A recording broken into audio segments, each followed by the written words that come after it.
everybody, and welcome to a bonus episode of Adventures in HellwQrld. I am Mike Rains, aka Poker and Politics, and today we're going to be talking about sovereign citizens with Allie Mezei, who knows this field very well and has studied the sovereign citizen movement in depth. So thank you for being here, Allie. Yeah, thanks for having me on. When did the sovereign citizen movement really pick up steam in America? What was its origins? What was the start of this nonsense about wishful thinking gets you out of paying taxes? So the sovereign citizen movement started, what we understand is the sovereign citizen movement grew originally out of what was called the Posse Comitatus movement. And the Posse Comitatus movement originally grew as the result of the convergence between the tax protester movement and Christian identity ideology. The tax protester movement is pretty much what it sounds like. You know, there's never been a time in American history where people have not been unhappy about paying taxes. But New Deal tax increases led to there being a resurgence and a invigoration of complaints about the 16th Amendment, which is what established the federal income tax. So then, you know what Christian identity is, right? Yes. Christian identity is basically just this idea. For me, it's a version of Christian nationalism where Christianity should be the one true religion in America. It should be above all others. The Constitution is wrong on the idea about freedom of religion, and refounding America in the image of a Christian nation with a theocracy at the top of it is pretty much their goal. Yes, and there's also a lot of very, very weird metaphysical ideas about race. And for instance, there's a lot of them that believe that people who are not white Western Europeans don't have souls.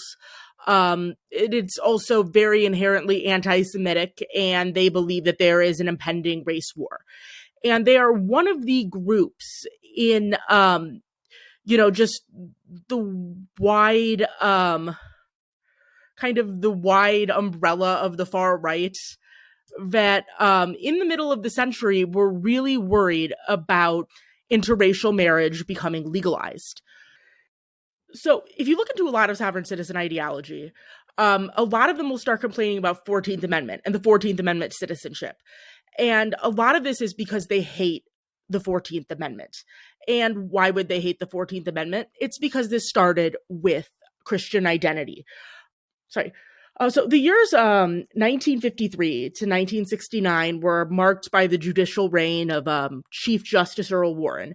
And the Warren Court is considered to be the most progressive court in American history. And many of its land right rulings applied the 14th Amendment to protect minorities' rights, to protect minorities' civil rights and civil liberties. For instance, in 1954, the court decided Brown versus Board of Education and Bowling versus Sharp, which forbid the segregation of public schools. And 1954 saw Hernandez versus Texas, which the Supreme Court affirmed that Mexican Americans and all other national ethnic groups have equal protection under the Constitution.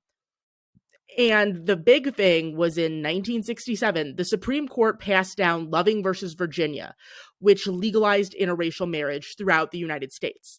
And this made a lot of people incredibly angry. One of these people was a preacher and a failed California gubernatorial candidate named William Potter Gale.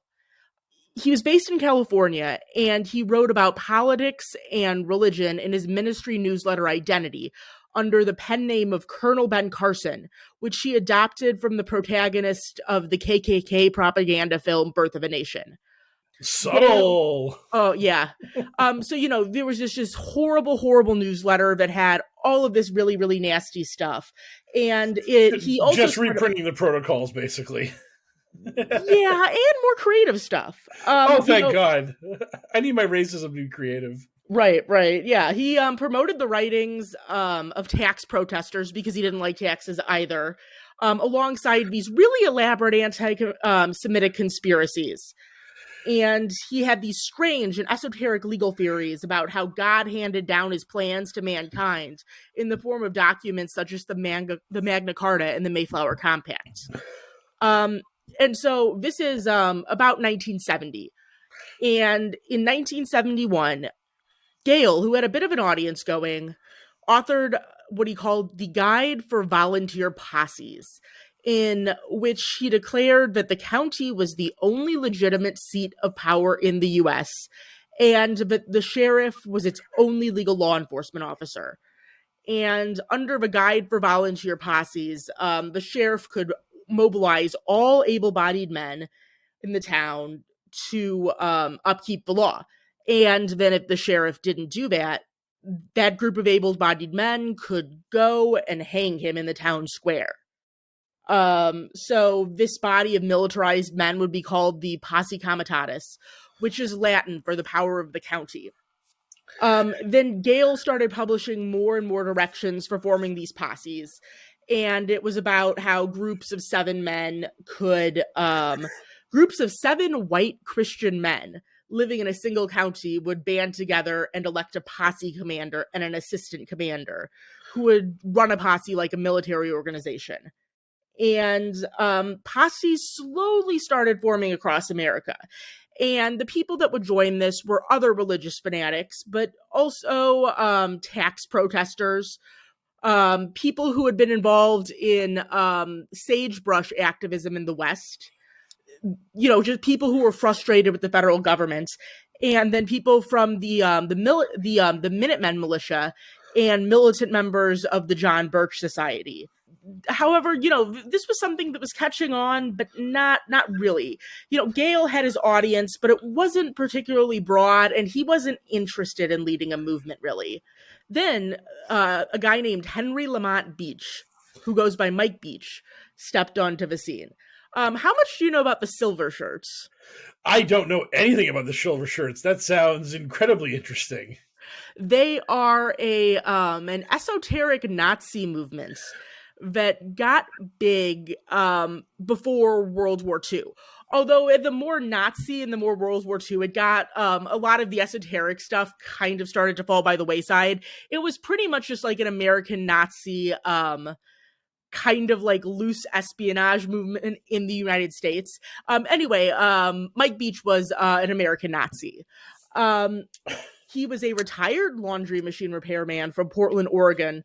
And around 1973, he started up a publishing outfit and plagiarized Gale's posse guides to publish them in the Posse Blue Book, which was 16 pages long and designed to fit in a pocket. And on the front, the book depicted a 5-pointed sheriff's star, and the back cover was emblazoned with the phrase, "The United States of America was founded as a protest against taxation." I was literally going to make that comment at the start of this thing when you were like, America's always had a problem with taxes. I'm like, yeah, we founded the nation as a result of a tax protest. So yes, that seems right. So the fact that Mike Beach, the American Nazi, beat me to the punch is incredibly frustrating. No. Screw you, Mike Beach, for stealing my thunder, you no good so-and-so. The one quick thing I wanted to bring up is that the Posse Comitatus Act was like an effort to upend Reconstruction back in like the 1800s. So it kind of like laid dormant before this stuff like picked up and right. No, it maybe spiritually is, but it's not actually connected to that. It's just more of like, this is a Latin phrase that sounds cool, and also like, yes, we want to start violent county-based groups. And I just want to point out that so I think the underlying point of this stuff wasn't necessarily that they deeply, at least people like Gale and Beach deeply believed the pseudo-law, although they might have. They just wanted to create little harassment pods where the point was, get men together, identify men in your area that feel this way about the government, and get willing to do violence against the local government and against federal operations in your town with them. And it's set up in the trappings of all this, stuff about the Magna Carta, all this stuff about like, oh, these are the secret rules. That was the window dressing to get your foot in the door. The actual goal was terrorism. It was just sort of like, here's the legal reasons why we're doing the terrorism, but what we really care about is doing the terrorism. Right. And so with Mike Beach and his like little publishing house, the Posse Comitatus got a lot bigger. It spread. I think and in this period, there started to be a ton of posse-related crime. And most of it involves, like, kidnapping IRS agents and then, like, filming them and screaming at them, like, oh, admit that you're a communist agent, admit that you're an infiltrator. There were all these show trials, which is actually something you'll see a lot today in sovereign citizen stuff, or in people who borrow ideas from sovereign citizens, where they have these over-the-top show trials of people they hate. Like, during the Obama era, they would try Obama in absentia. Or, how they will have like a trial for Fauci for like, YouTube or something. Oh, like all these things where it's like the World International Tribunal has found Fauci guilty of crimes against humanity and has sentenced him to death in absentia. And then you look it up and it's a guy with a blog and who's just right. Yeah, it's a guy that like stood in the middle of like Times Square yelling or something.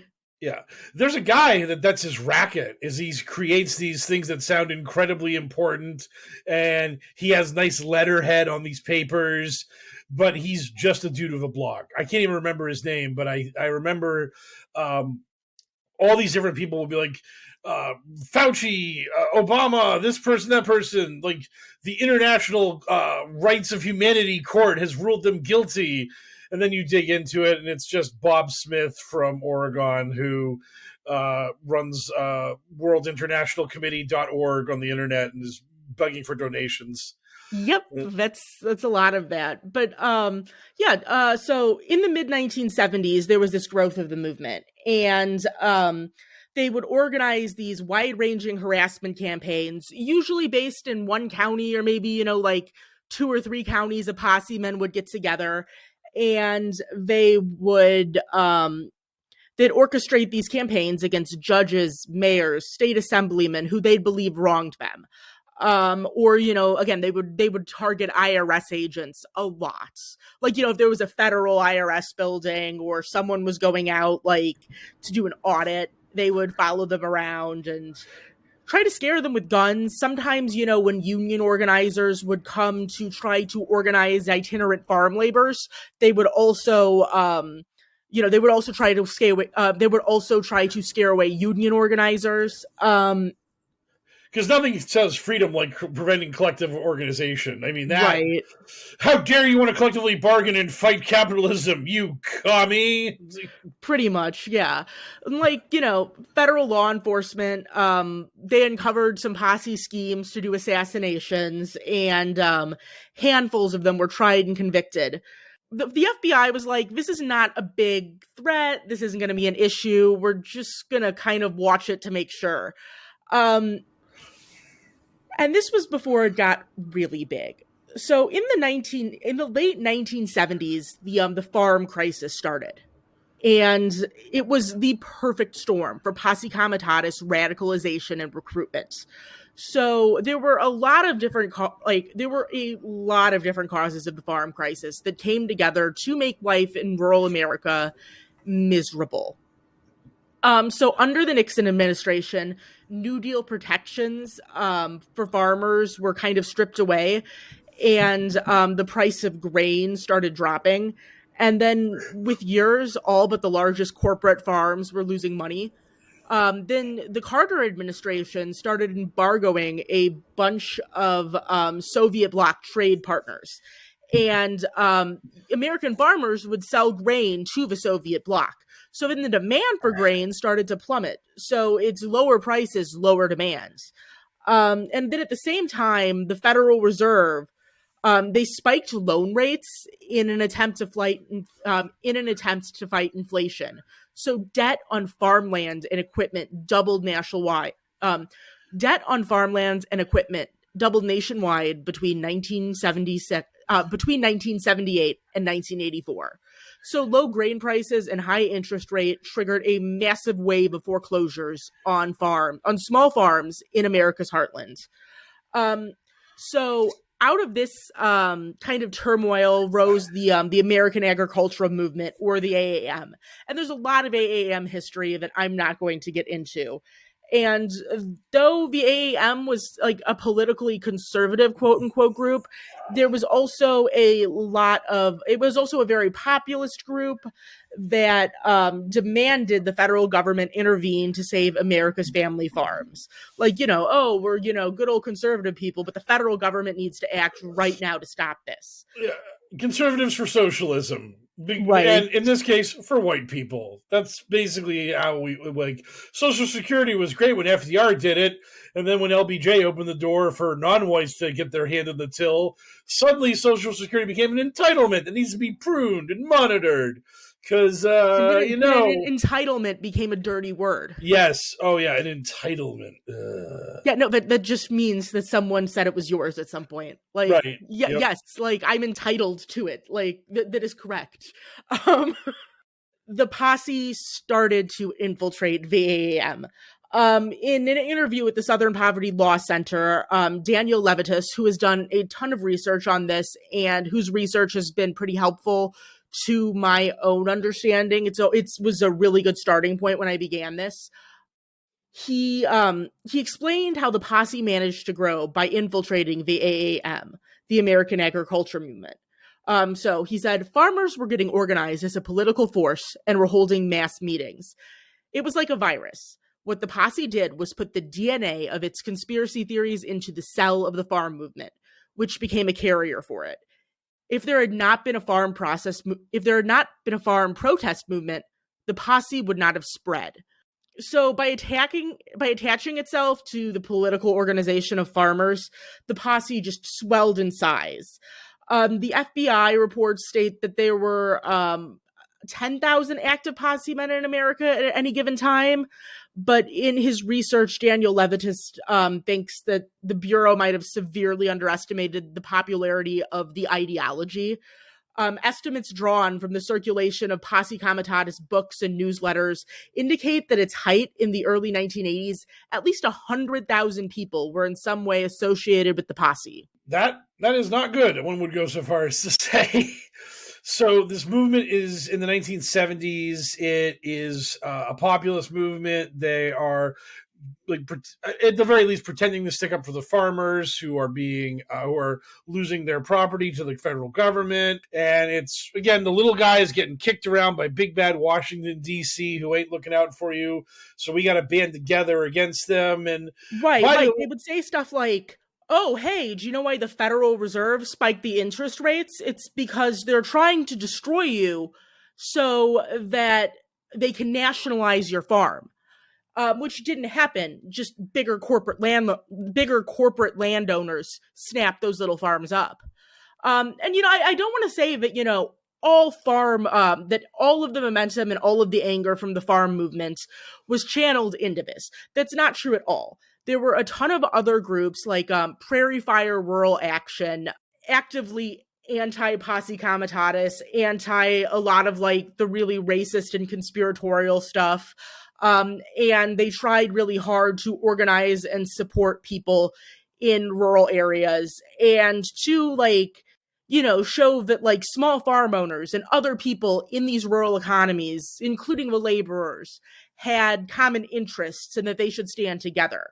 So, it's the agricultural protest movement has so many different facets. I just don't want it all to be colored as like being part of Posse Comitatus, because Posse Comitatus did take a ton of that to grow, but it is just like one little detail in kind of just this wide movement and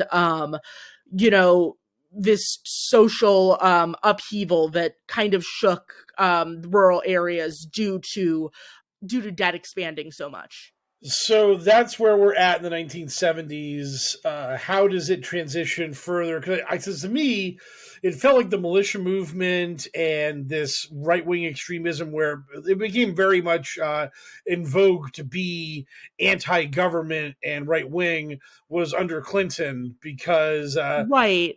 yeah, So I think that like part of that involves like the death of the posse a little. And I just want to point out that also with the farm movement, a really, really important part of modern sovereign citizen comes kind of starts around there, and that is the grift. Possemen and then posse affiliates would ferociously just steal from their new audience of soon to be homeless farmers. A man called George Gordon ran a fake law school and charged desperate farmers about $1,000 a week for private counseling and would sell box cassettes for thousands and thousands of dollars because he said, like, hey, if you spend this money right here, you can get your farm and your livelihood back. There was a guy named Conrad LeBeau who he had a main career as a quack doctor who said he could cure AIDS with hydrogen peroxide.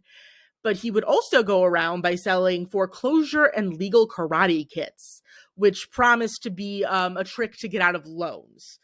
A guy named Roger Elvick pretended to operate a bank and instructed his customers to pay off their loans with his counterfeited site drafts.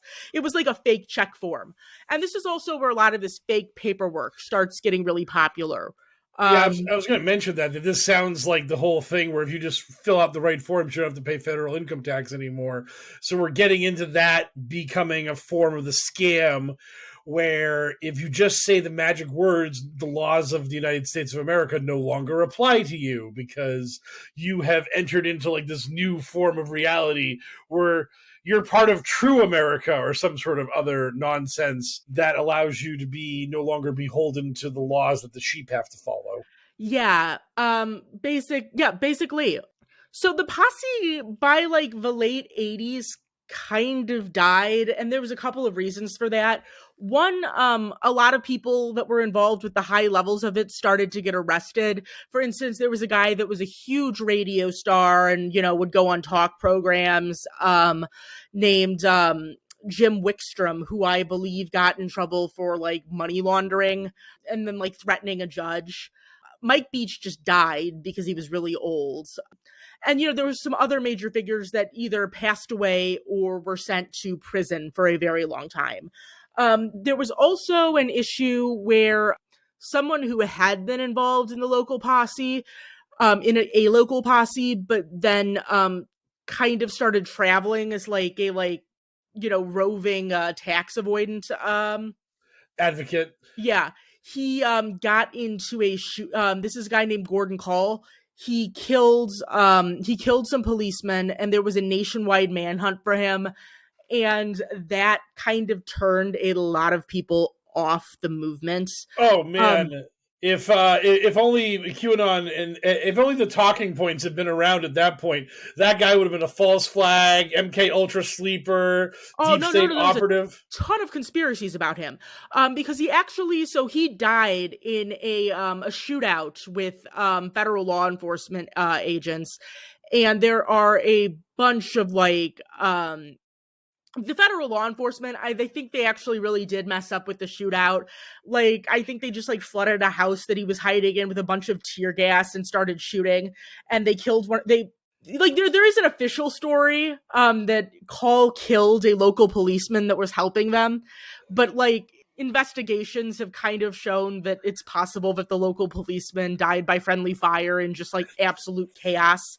So, you know, there's like a bunch of theories that like, oh, well, you know, they went in and they tortured Call, or the real reason they killed that policeman was because the policeman at the last moment was like, Gordon Call is right, I'm going to fight you. And, you know, they did all these horrible things. I love it. I love that one. That last theory that as the cop is like breaking into the other cop, she's like, wait a minute. this guy's right. America is a corrupt cesspool. I'm doing it. I'm on the other side. I'm pilled. Like, just deciding to go out to blaze of glory. I mean, I was the county sheriff, so it's like, if all power is to the county sheriff. Wait a minute. I'm the one in charge here. I run everything. Right. Oh, but man. no, it's very likely that just in this absolute chaos, that guy did get killed by friendly fire. There was also a really, really terrible. There was a really bad cult in, I believe, Rulo, Nebraska, that they killed an adult man and a 7-year-old boy, and it was just really, really grim crimes when this ended up getting prosecuted. Like, the judge made a statement at the end of the case, like, this is the worst thing that's ever happened in Nebraska. And this guy was the guy who was in charge of this group was a posseman, and he was like a confidant of like the radio guy, Jim Wickstrom. And so, there were like headlines at the time when this happened called like sodomite cult in Nebraska, because there was a lot of sexual assault there. So, like just any affiliation with that was not great. Yeah. So between people going to prison with like, the Gordon Cull shootings, it kind of started to die out as the Posse Comitatus, especially because also like once the farm movement was like losing its focus a little bit, there was not as much like things that they could infiltrate to continue to spread. There were no new cells to spread the cancer. Like, they didn't have a different populist movement to infiltrate and manipulate. Like the way QAnon is just constantly moving from like anti-Obama to anti-Biden to anti-vaccine, just to now pro-Putin Ukrainianism. I mean, just this whole thing where it's like, just keep finding that new healthy cell to jump into and try to get your poison in, because you got to keep the movement going somehow. Right. And then in the 90s, there's this militia movement. And a bunch of the militias were sovereign citizens. An example of this was the Montana Freemen. And the Montana Freemen kind of they turned fake paperwork stuff kind of into a form of art. A lot of people will call what they didn't start it, but they kind of like, in the news popularized it, the idea of paper terrorism, where you basically just overwhelm local systems or people that you don't like with all these fake claims, fake, bills of stuff, just fake everything, just nonsense. And, it was pretty present in the militia movement. But, after kind of the posse fell by the wayside, the scammers kind of kept going. So there was a bunch of more like independent sovereign citizen gurus in the 90s too that were starting to sell their ideas as, they were the ones that started calling themselves sovereign citizens. They were the ones that, it might predate that, but I think like, the words became much more popular and in the forefront around that time, where, there were just all of these like, individual little con men running these like seminars or, on very, very extremely early online stuff. Yeah, that was kind of this transformation in the 90s into kind of how we're seeing it now, where it's, not one really movement. And, every time there is like some sort of economic decline or trouble, the sovereign citizen movement kind of pops back up. In the 2008 foreclosure crisis, there was a huge surge of sovereign citizens during the house foreclosure crisis. Use these forms and the bank can't take your house, like that kind of stuff, where just any sort of escape hatch people could possibly be looking for, because just like those farmers in the previous decades, you're desperate, you're going underwater, you might be homeless, someone offers you a path to freedom, so you take it because you trust them, and even if you don't trust them, you don't have any other better options, so you might as well take a swing at it. Or it's like even where they actually do, where there actually might be free or relatively inexpensive legal aid, they don't know how to access it. And also I'd say that another thing that started like happening in the 1990s and going forward is that the sovereign citizen movement kind of diversified. For instance, a lot of the white supremacist stuff, while some people kept it towards the forefront, a lot of it dialed it back and made it like less obvious or removed it entirely. For instance, something that a lot of people I think don't know when they talk about sovereign citizens is that a large portion of sovereign citizens in America are Black Americans, where it's generally called Moorish sovereign citizen. And, they're not like a monolith in belief, but a lot of them believe that all Black people are immune from law in America because of a treaty that George Washington signed with Morocco in, like, I think 1871. And that's very popular in some areas, and also in prisons. A lot of, like, regardless of like the race of people, a lot of people will, like, kind of get sucked in by these jailhouse sovereign citizen lawyers. For instance, did you know that Jared, the subway guy, became a sovereign citizen in prison? Oh, I can imagine that guy would do anything to not be Jared, the Jared, the pedophile pedophile. subway man in Right. prison. Yeah. Yeah. I'm surprised Jared's still with us, because the whole prison justice thing and all that ugliness in our American judicial system. Uh, yeah, no. But people who are not as high profile as Jared, and also, maybe a lot of people who are in prison because of unjust reasons, or people who are more sympathetic than Subway Jared also get taken up by this. There's just a ton of that in prisons, because I think that's something that I like to try to dispel about sovereign citizens, is that, like, not all of it is like just some small business owner or a racist throwing a fit because they don't want to pay taxes. There are a lot of people that get involved in this because, like, they don't have access to what they feel is equal justice, or they feel like they've been ripped off because of just how things are, how, like, inequities in our system.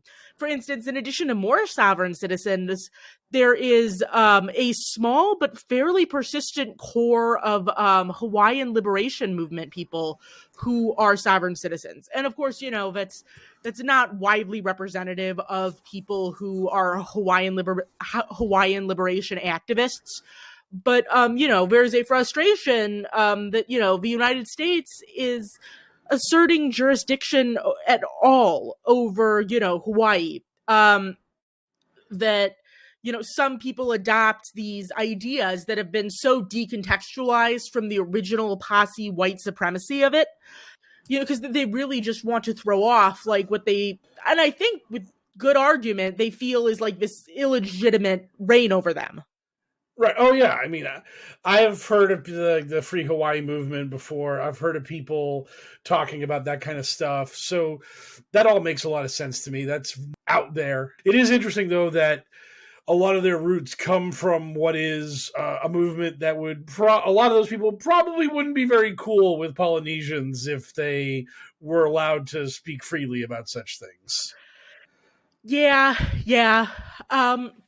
But just like, again, even though they're not like the people that come to mind when you talk about sovereign citizens, again, there are a lot of people of color or just otherwise, also economically marginalized people who do get taken in by this. And that's something that's really, really kind of difficult. Because it's like, it's frustrating, because it's like, I think that a lot of these people's frustration can be like legitimate in some way, where it's like, oh, I was profiled by the police, or I have a public defender who's just telling me, like, oh, just plead guilty, you're gonna get a better time, when I'm swearing up at, like, I'm swearing up and down I didn't do it.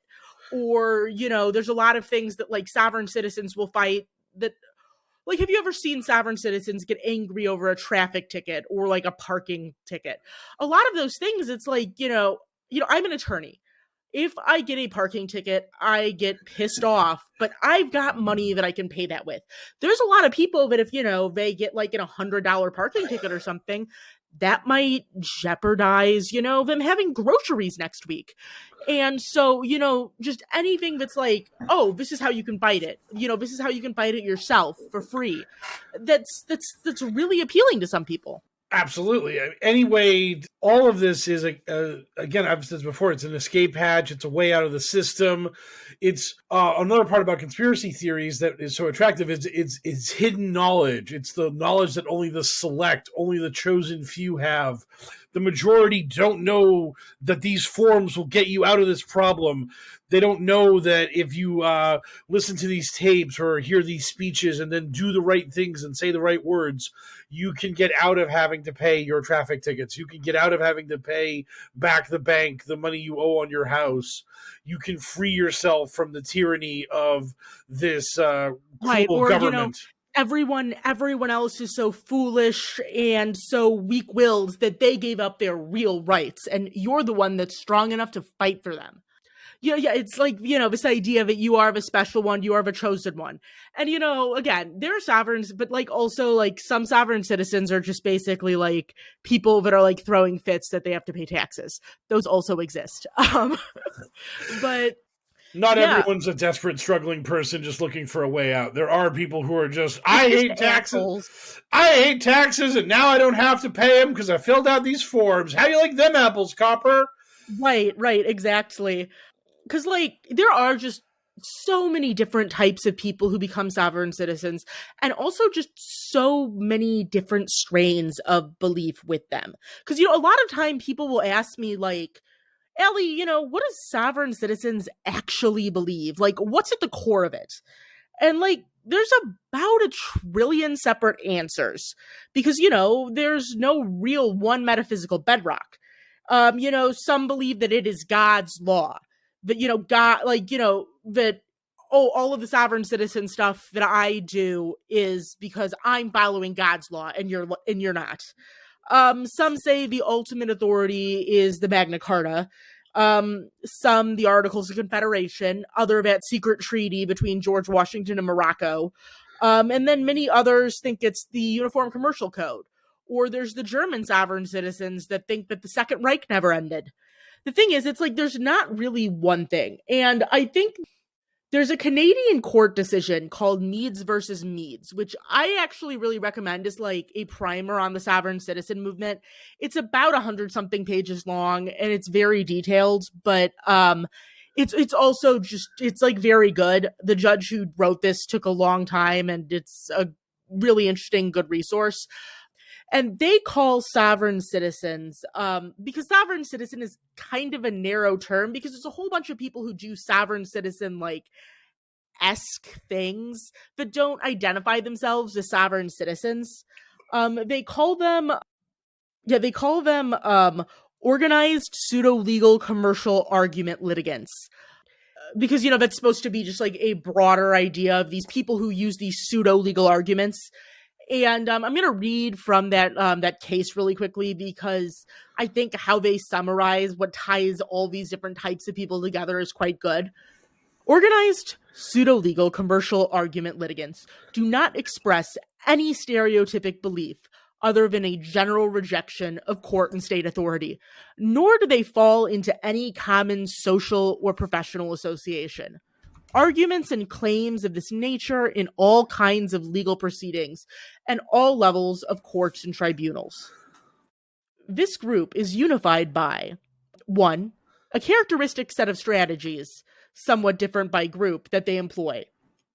For stop quote. For instance, the fake paperwork, or the I am traveling thing that they'll do when they confront a cop that pulls them over and asks for their license. Traveling versus driving. Right.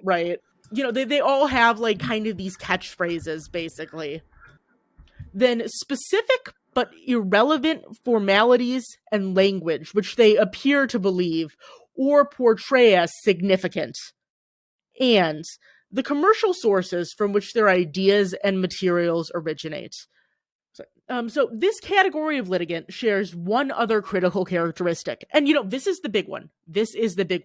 They will only honor state regulatory contract family, fiduciary, equitable, and criminal obligations if they feel like it. And typically they don't. Because it's like, okay, so when people ask me, Allie, what do sovereign citizens believe? The answer is, I don't have to do anything that I don't want. And I have this elaborate artifice that I have put over that.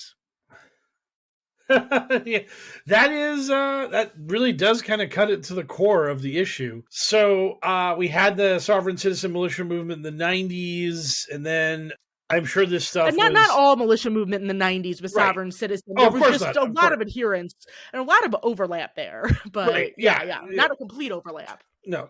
So that was a thing that was happening. So then we get into, I'm sure again that 9/11 global war on terror, I'm sure that inspired a lot of people, because that was back when Alex Jones was pretending like he wasn't a right-wing extremist and he hated W. Bush, because W. Bush did 9/11 as an inside job. And then you get Obama, which obviously a black Democrat being the president would not make a lot of these people very happy.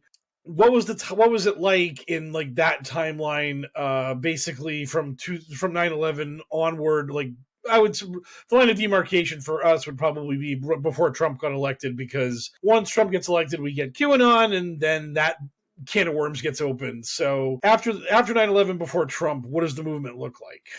I would say that, there's less militias than it was really in the 90s, but because, that kind of died down a little bit. There was so much, not that there's not a bunch of militia still, but, there was so much enforcement that kind of, fell by a bit. But it was a lot of grifters, a lot of sovereign citizen gurus that were out kind of selling their ideas. And again, the foreclosure crisis for houses really, really gave them a big kick.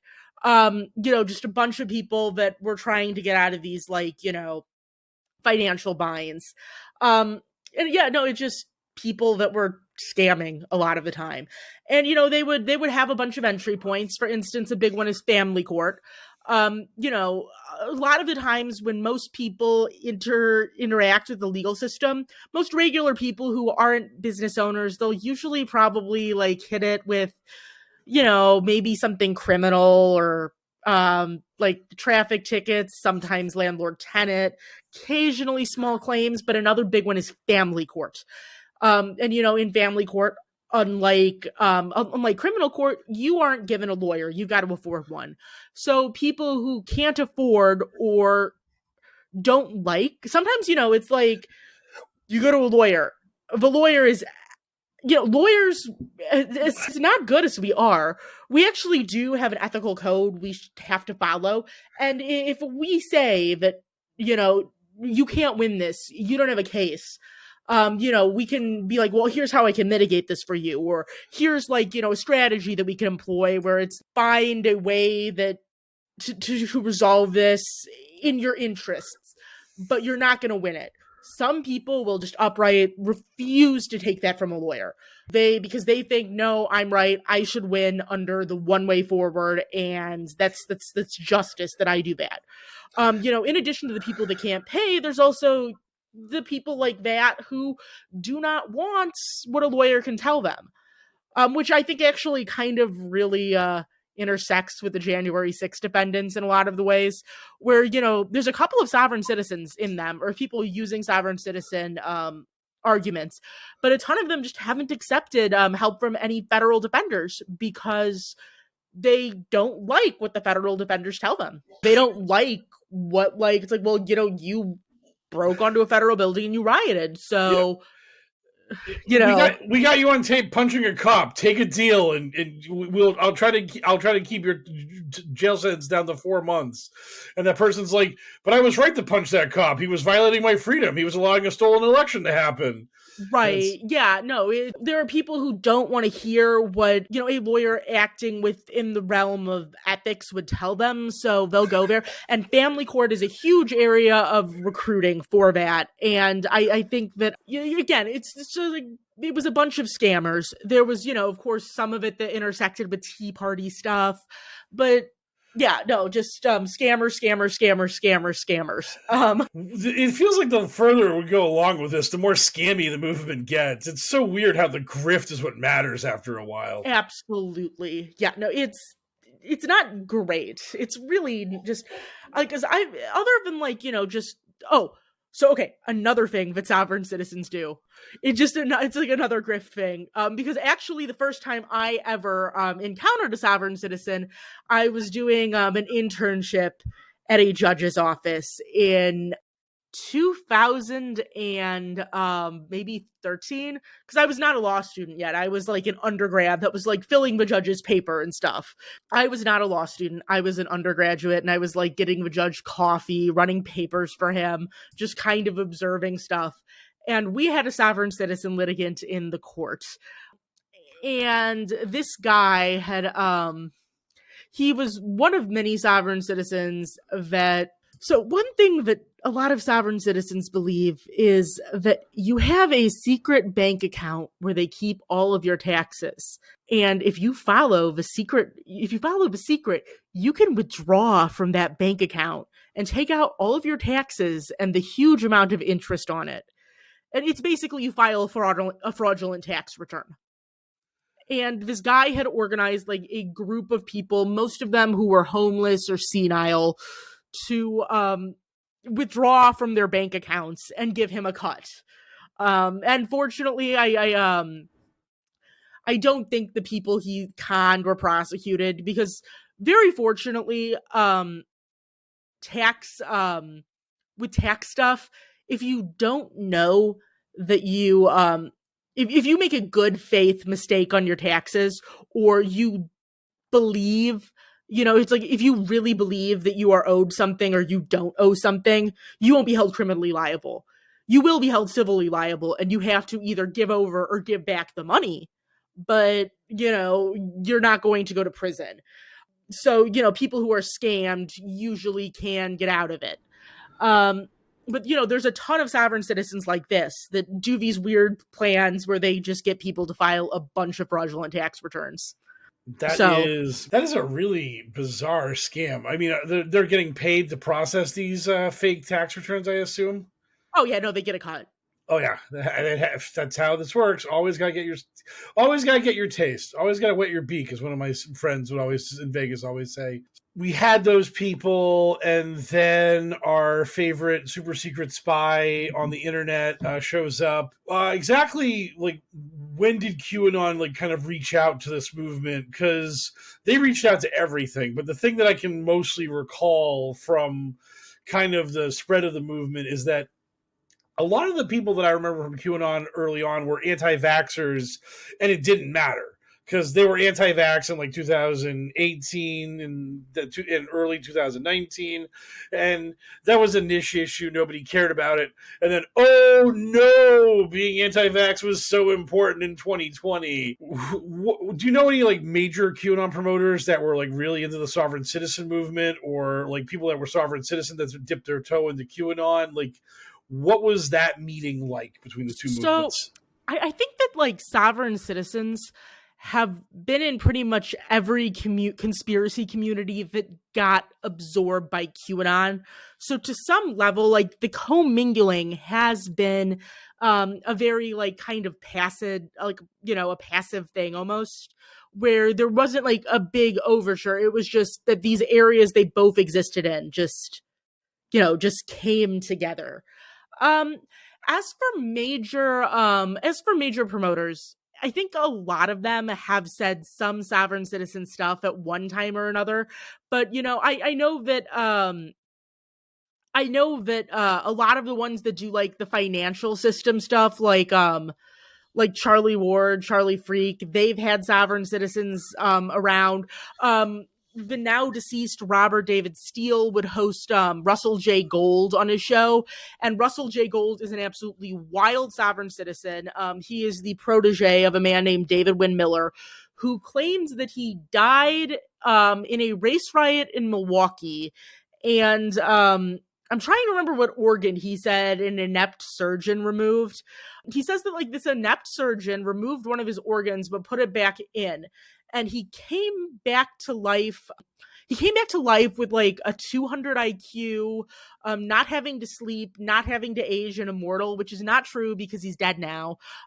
This guy, David Wynn Miller, had this whole thing about like, how he died and he came back to life, like supercharged. And I think he started in the 90s, his whole deal. I think he started in the 90s and was big in the 2000s.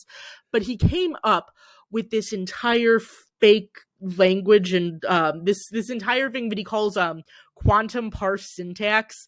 But it's like, it's not a real legal document if it's not written in this imaginary thing, where he says that only nouns are lucrative. But like, he gets around that by like changing verbs in his like weird fake documents into gerunds. For instance, instead of like, saying I ran, he would go like, for the running of David Wynn Miller, just complete, and he changed his name to David hyphen Wynn Miller, because he needed it to be a noun, but really it was like, I think, two adjectives and a adverb or something like that, like, just very weird, like just esoteric stuff. But he passed away, I think, of old age or something, like of natural causes. He returned to his home planet because he was immortal. There's no way he could possibly have died. Something like that. And his protege, Russell J. Gold, has done a lot of recruiting kind of in QAnon and QAnon adjacent communities. And he has been hosted by Robert David Steele. I'm trying to think if there's any QAnon promoters that are like super full SovCit, because a lot of them just dabble here and there, but then they'll like host more SovCit people on shows. Yeah. That sort of thing. I remember Incarnated Extraterrestrial, or that idiot IET, the dumb puppy of QAnon, as I called. That asshole. Yeah, he was like super mega deluxe into like Sovereign Citizen, because he got into the DC Corporation Act of 1871 and all that stuff, which was basically, that was kind of QAnon's like last ditch effort to save the Trump presidency. Right. Was the whole original Constitution angle that was their new play. Right. Yeah. No, something that sovereign citizens, many of them believe, is that in 1871, the United States stopped being a republic and it became a corporation. And this is because there was a law passed by Congress called the DC Organic Act of 1871. And what this was because was the reason that they passed this law. The reason they passed this act was the area of the District of Columbia was just not equipped to be a modern city of the 19th century. There was being organized well as a municipality. Like, trash was piling up in the streets. Just, the roads weren't being fixed. The organization of the city was so bad. DC decided, okay, let's create a new form of government. Let's create a new form of government for Washington, D.C. to maintain the city. And so they created this act that just reorganized how DC was run. In it is just the city of DC is described, the governing body of the city of DC is described as a corporation.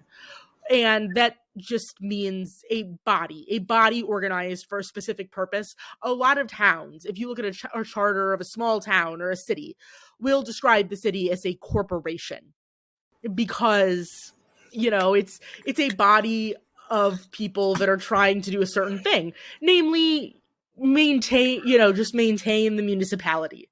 Like, there's Las Vegas is actually, most of the strip is not actually in quote unquote Las Vegas. It's in an unincorporated section of the state, so they can kind of avoid local regulations because it's like kind of not Las Vegas proper. That's one of the weird little things about that town.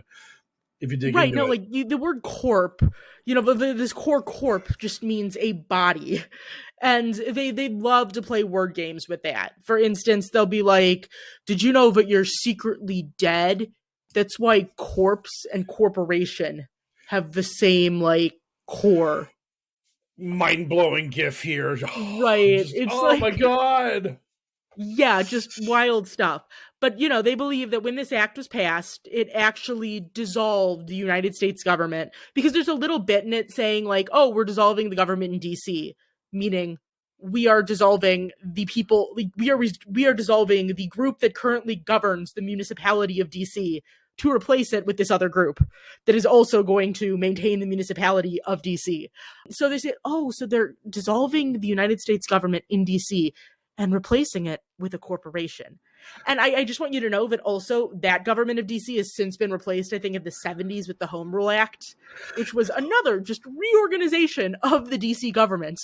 And so they think that everything in America, all of the American government since that point has been fake. And I want to say that not every sovereign citizen believes this, but a good portion do, or say they believe it. Because, you know, again, the point of it is just to say what you said and the rules don't matter. What I say matters. And they believe that, you know, there's not any actual legitimate U.S. government, which is why, you know, when they thought that, you know, when they were trying to explain that, you know, oh no, Trump is still the president, he's going to be inaugurated on March 4th. They were saying he's going to be the 19th president because Ulysses S. Grant was the president when the Home Rule Act was passed. It's like, Trump's going to be the 19th president because there hasn't been a real president since the government was destroyed. So, Grant was the 18th president. He was the last real president. And Trump will be the 19th president of the country of the United States of America, the Republic of the United States of America, not the corporation. And I've also heard people saying that, like, Biden is the president of the corporation. Right. Trump is the president of the country. Biden's presidency rules over nothing. Trump is actually the one with the real power in his country presidency. Yep. Yeah, that's something that, you know, a lot of them do say. Where, like, so now for the kind of the spitballing and projection kind of thing, beyond QAnon, where is the movement going? Like, what people are pandering to them? Because right now, I mean, QAnon and the anti-vax stuff is kind of the new hotness in right-wing conspiracy worlds. Well, sovereign citizen stuff also is getting paired in with the anti-vax stuff because it's trying to avoid local laws, regulations, you know, federal mandates. You know, they try to play with that too. Right now, you know, also mentioning it is also like just relevant to QAnon is that Ron Watkins, who's running for Congress in Arizona, has been traveling around with a woman named Mickey Clan, who is, I don't think she identifies herself as a sovereign citizen, but she's using sovereign citizen, you know, paper terrorism tactics to encourage people to harass people at local school boards. And, you know, I think that, you know, there's probably going to be a lot more of this, this paper terrorism thing. There's more of this paper terrorism. And, you know, and I think that kind of goes back to, like, you know, kind of the kind of unsaid secret behind the posse stuff. This is about finding and organizing people willing to harass individuals in local governments. For instance, with Mickey Clan's scheme, which is called Bonds for the Win, there's some old laws on the book about books. Surety bonds. I talked about this on a podcast a couple of weeks ago. Yeah, but the surety bonds. I've heard about this. Surety bonds ones. As part of, you know, no one's ever going to get removed from office because of these stupid letters that she's getting people to send. But it's giving people, angry people in municipalities, to identify people that live close to them who are the face of their problems. And it also gets them to identify other people in the area who think like them. And it is organizing and bringing people together to harass local officials, to intimidate them, to sow confusion, to sow fear. And that's the purpose. And I think that, you know, we're probably going to see just more, you know, as this goes forward, you know, it's kind of becoming a little more mainstream by all of these, like, you know, anti-COVID measures, that we're going to be seeing, like, pseudo law being just, again, as it's always kind of been a tactic for, just continue to be used as, like, a locus for harassing public officials and just anyone in communities that you don't like. And that's, you know, I think that's something that is likely. Yeah, Ron Watkins had filed a surety bond claim against the governor of Arizona, and was, like, super psyched about it. And like the person he filed it was like a representative, and they were like, "Oh, great, you're one of these dum dums. Thanks, Ron Watkins. You're the best." Right. And I think with a lot of sovereign citizens, a big part of these elaborate displays of like this language, like like the kind of the rants, the screeds, it's a performance. And I think the social media era, or like just the aim of going viral, or the aim of being shared on Telegram, I think to have like a video of someone who really knows what they're talking about, and then the bad guy, even if it's just the clowny clerk, not knowing how to respond. I think that, even though this has always kind of been a thing with sovereign citizens, if you go on sovereign citizen YouTube, it's wild. I think more and more people are going to be using these stands, these kind of rituals, to get attention, to build online following as just performances. Yeah, because it's a way to show that you are defying the illegitimate Biden government, where they stole the election, they've locked you down, they're trying to inject you with this deadly poison, all this kind of stuff. So why go like with just half measures of like speaking out against the cabal and all that kind of stuff like QAnon? Why not go the full way and declare yourself actually immune to the corrupt laws of this unlawful government, and that you are now separate from the rules of this illegitimate regime? That seems to me like a kind of like obvious thing to do. Right, because there's also groups like the Constitutional Sheriffs and Police Association, I think it's called, that are police officers that believe in SovCit stuff. Ultimately, that's also just like trying to organize, the local people that actually by force keep laws that only they want. Hey, the laws I like are good, the laws I don't like are bad, and that's how reality should always work. So yeah, I mean, this is, Yeah. You said that at the start, that's kind of their whole thing is, anything I don't want to do, I don't have to do it. Any other details about the movement that you think people need to know about? The gold fringe on the flag and maritime law, all that sort of frivolity. Ooh, I can tell you a little bit about the gold fringe. Oh, I'd love Okay. to. Yeah, I'm all about the gold fringe. Okay. I had jury duty like 2 or 3 years ago, and walked into the courtroom, gold fringe on the flag, and I was like, "This can't be here. This is bullshit. This is bullshit. There's no justice in this house of lies. Nuts to this." Yeah. I'm probably, if I ever get called for jury duty, I'm probably not going to be selected. They do not like lawyers on jury duty.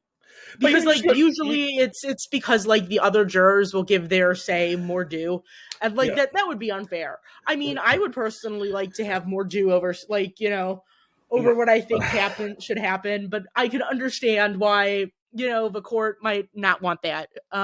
Even if I would serve with the utmost integrity.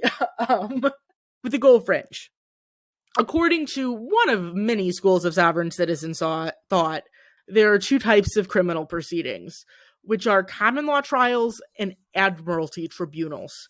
And you can tell what type of proceedings are happening by the flag in the courtroom. And what their idea of what a common law trial is supposed to be like a private criminal prosecution, which used to be how it worked in England. And like, I don't know when it stopped in England or like what English law is like, but it used to be that if someone like, I don't know, stole your, at the time, horse, you would have to go in and, call for them to be prosecuted, and you would have to go do the prosecution. This changed with public prosecutors being added to the picture. And, that's why when there is a case, a criminal case, it'll be like the prosecutor representing the people. For instance, the people of California versus O.J. Simpson. And they think that those publicly prosecuted cases are not legitimate. Only the privately prosecuted cases are.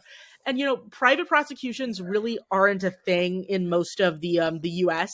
A couple of states allow them in really limited circumstances. For instance, like misdemeanor a lot of like animal rights groups use private prosecutions for animal abuse stuff. But, there's only a couple really states that allow it. Because, they don't want people harassing other people by bringing private prosecutions against them all the time. For these illegitimate admiralty trials, which is, when the state prosecutor is the prosecutor, you can tell that one of these is happening, one, by the state prosecutor, but two, so you can tell if it is one of these illegitimate admiralty trials or if it is a common law trial by the flag. If the flag is exactly described as it is, if the flag is exactly like it is described in the United States Flag Code, then the case is a case under common law and it's good and it's real. But in the sovereign citizen world, what if the flag's gold? What if the flag has that little gold fringe on it? Then that means that it is an admiralty law case. And in order to send someone to prison or impose a fine on them or to make them pay child support, the court will have to force them into an admiralty tribunal. And they can apply illegitimate statutory law. They also tend not to think statutes, which are like, the laws passed in the, in our state houses are real. In order for one of these admiralty trials to begin, the judge in the courtroom must have a gold fringed flag hoisted because that symbolizes naval warfare. And then there must be a bar placed between the judge and the rest of the courtroom. So then they place a bar between the judge and the rest of the courtroom. And this symbolically transforms the entire courtroom into the brig of a ship. That's impressive. I'm so glad to hear that. That's the ultimate transmutation. I thought the blood and flesh of Jesus in the Catholic Church was a great transformation. This is even better. Right. So, they basically, when the gold fringe is flying, that means you're under admiralty law. And if it's in a courtroom, that means that you're in a secret boat. And you are about to be tried under admiralty law. And that's the gold fringe. Oh, it's so good. I love it. I knew most of that, but the boat part is that's just a cherry on top. That's so sweet. That's like just awesome, like a little bit of like esoteric stuff. Another thing that they love is the UCC. So in the real world, the Uniform Commercial Code, it isn't a law. It's a set of guidelines drafted by a bunch of legal scholars that serve as suggestions about how to make contract law for goods and services the same across state lines. And most states, even though the UCC itself isn't a law, most states base their commercial codes on the recommendations in the UCC, and people will refer to things in the UCC because, it's just like a reference point, where because so many states have adopted it, it's just easier that way. So sovereign citizens believe that the UCC is a federal law, or often the law of the corporation, that establishes how the corporation works. And, they say, oh, see, commercial code, it's because it's a corporation, not because, it's supposed to be about the sales of goods. They think that the UCC has these loopholes that they can exploit to kind of get around the rules. For instance, they think that if they write without prejudice UC 1308 or all rights reserved UCC 1207 on a document, then they can engage with the government without losing their sovereignty or without consenting to the government's rules. Sometimes they'll also do this by writing like sui juris, which means of one owns right next to their name, or they claim that they're if they're in court, they think like, oh, if you go to court, you consent to the government's rules, as opposed to like, no, the government makes the rules because they're the ones that have a monopoly on violence, and you kind of have to go with what they say. They think that they can just like get out of it by not consenting to it. So they say that they're appearing as their own representative, so they don't like consent to being treated under the government's rules. Right, that's the sovereign citizen cartoon where the guy was like the agent, the advocate, the person, and the individual, and the judge kept going through all those different names for that person. And right, yeah, because like with the because something I think people ask about a lot is like, what does it mean by like someone saying, okay, the individual, the person. What does that, like, what's that? So sovereign citizens, a lot of them believe in something called a straw man. And the straw man is a fictional corporate entity that is created in each individual's name when that person is issued a birth certificate. The thing is, it's like, they think that the government has no control over us until we consent. But they have control over the imaginary straw man that they invented. And to control us, the government has to trick us into consenting to be treated as our straw man by like fusing yourself. And there's like a process that you can unfuse yourself called redemption that they do. It's usually like someone has to buy something from a scammer. Oh, I was about to say, what's the price on redemption? Oh, that sounds like it'd be very lucrative. Yeah, exactly. Like people will sell like redemption kits or fake IDs that are like based on that. Just huge business there. So if you go to court when your straw man is sent to mail, they will say that like, I got this letter from the government and my name is in caps. That's my straw man. That's not me. You're trying to summon my straw man, so I don't have to go. But, when they're dragged into court, either because they're arrested or because like someone's like, okay, this is going to get worse if you don't show up, they will say like, I'm not consenting to be treated as my straw man. That's me, the person. Straw man's also called a person. I'm not Allie, A capital ALLIE, the person.